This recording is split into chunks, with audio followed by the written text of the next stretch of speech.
So the man went, washed his face, and came back, seeing.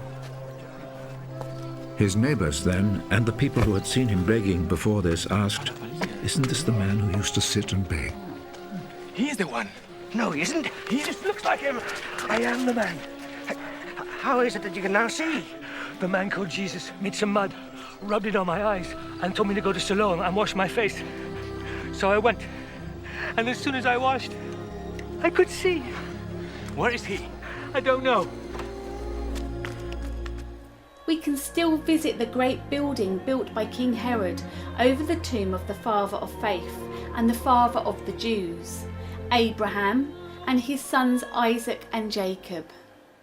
After breakfast the following morning, the group hired a taxi to take them to a place called Hebron, Abraham's home according to the Bible. Hebron contains the most ancient site in Jewish history, second only in importance to the Temple on the Mount in Jerusalem. It is a tomb named Machpelah, Tomb of the Patriarchs. The Bible says that Abraham purchased a cave to bury his wife Sarah and an adjoining field. Abraham was considered a friend of God in Arabic, Al-Khalil, literally, the friend of God. The word Hebron is derived from the Hebrew word haver, meaning friend. Abraham resided here when he arrived in Canaan, and King David was anointed here, where he reigned for 7 years. Isaac was born in Hebron, as was Jonah, and Arab legend has it that the stone foundations were laid by King Solomon himself. Abraham insisted on paying the going rate for the site. He, his wife Sarah, Isaac, Jacob, and wives Rebekah and Leah are buried here. Only Jacob's wife is missing. She died bearing Joseph in Bethlehem. The Bible says Sarah lived for 127 years and died in Kiriath Arba, that is Hebron, in the land of Canaan. Genesis 23. Now Abraham went to mourn for Sarah and to weep over her. Then Abraham rose from beside his dead wife and spoke to the Hittites. He said, "I am an alien and a stranger among you.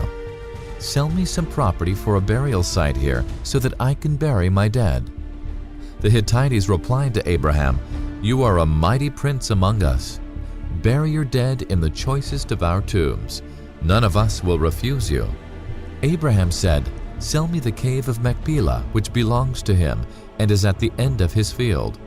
Ask him to sell it to me for the full price of a burial site among you."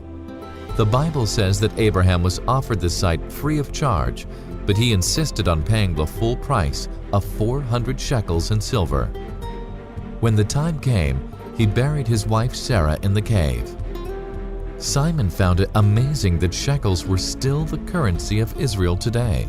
Throughout the Byzantine, Arab, Mameluke, and Ottoman empires, this whole area has been the scene of war and unrest. Given this history, the wisdom of going there was discussed by the group. Einar and Simon were by now on their 4th visit to the area and fairly confident. It was decided they would go.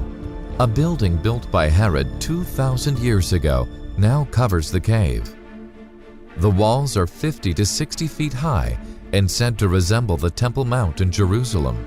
The shrine is at present used as a mosque, and the building consists of 3 rooms containing richly decorated cenotaphs.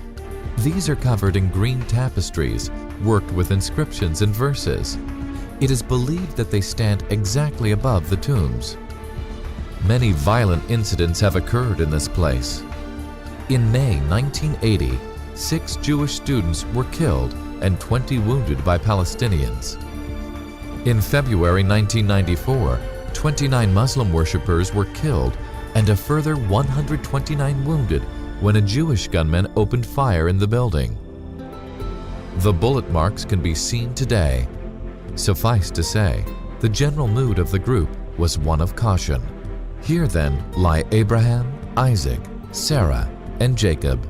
Then Abraham breathed his last and died at a good old age, an old man full of years, and he was gathered to his people. His sons Isaac and Ishmael buried him in the cave of Machpelah near Mamre. in the field of Ephron, son of Zohar the Hittite, the field Abraham had bought from the Hittite. There, Abraham was buried with his wife Sarah. There are other significant sites of religious and historical interest at Hebron, including the tombs of Othniel. Buried here are Ben-Kamaz, first judge of Israel, Avner Benner, general and confidant to Kings Saul and David. Also there are Ruth and Jesse, great-grandmother and father to King David respectively. We can still see where Jacob buried his wife Rachel and erected a monument over Rachel's grave.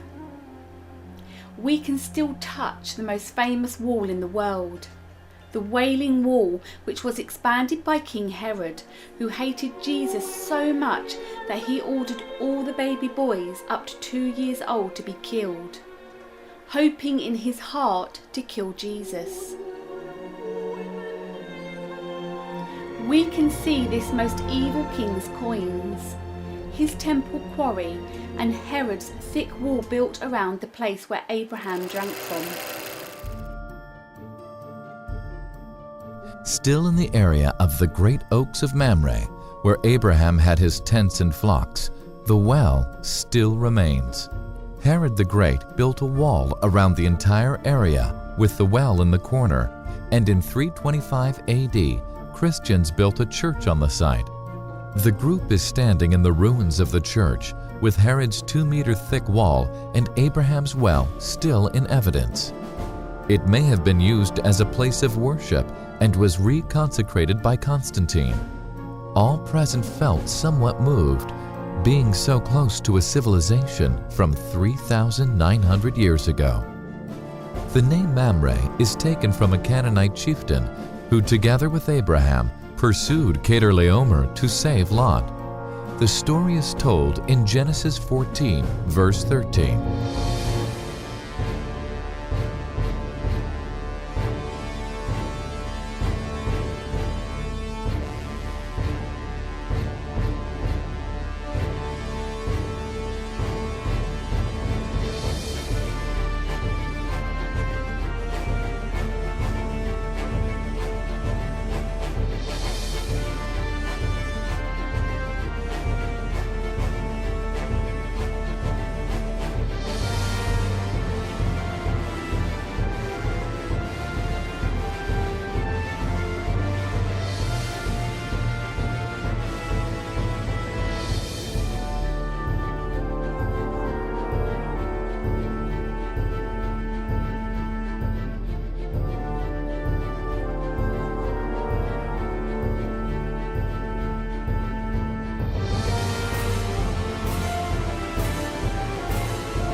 Amazingly, Abraham's well still remains today.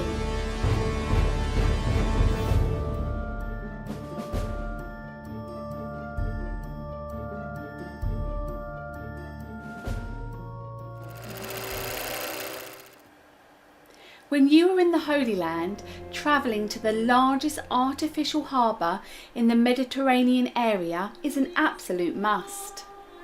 You will see the beautiful amphitheatre and a hippodrome built by Herod at Caesarea for chariot races as in the movie Ben-Hur.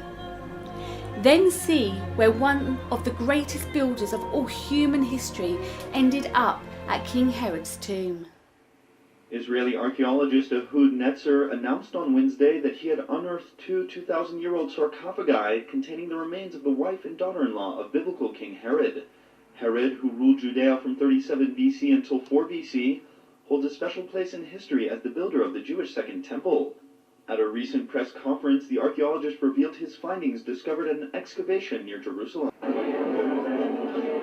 The professor of archaeology said that his recent discoveries proved beyond the shadow of a doubt that one of the 3 sarcophagi he found on the site in recent years belonged to King Herod. The building, the mausoleum, the findings were discovered at Herodium, the site of one of King Herod's palaces just outside of Jerusalem.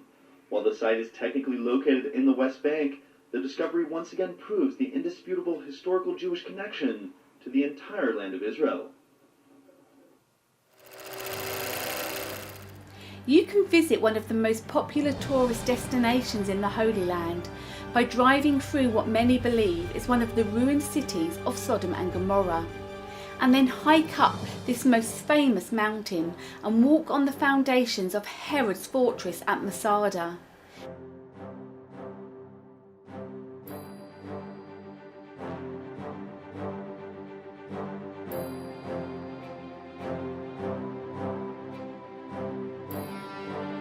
The fortress at Masada is not mentioned in the Bible, yet it is a popular tourist destination and thousands visit it every year. Few, if any, know that to get there, they must drive through the ruined city of Gomorrah. The views from the mountain are breathtaking. And then look down to have the most perfect view of what the famous historian Flavius Josephus states. It was in this region that the Bible and other historical documents describe a devastating act of destruction, where several small cities were thoroughly destroyed, and their wicked activities. But not until a thorough investigation of the facts had been established. Then the Lord said, "The outcry against Sodom and Gomorrah is so great, and their sin so grievous, that I will go down and see if what they have done is as bad as the outcry that has reached me. If not, I will know." There were 5 wicked cities, known as the cities of the plain, cited in both secular and biblical history. Sodom and Gomorrah are 2 of these cities. Josephus states there are still the remainders of that divine fire, and the traces or shadows of the 5 cities are still to be seen. The remains of Sodom and Gomorrah of 5 cities are still to be seen. Look down and consider the tons of ash, the buildings, shapes and shadows, double Canaanite walls, and many types of sphinxes and ziggurats.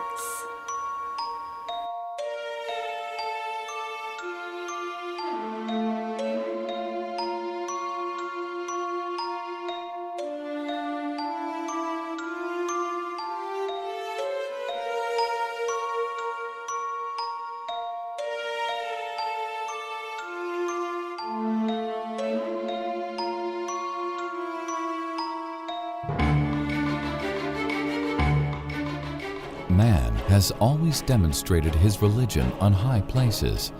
The Bible constantly refers to this. Ziggurats.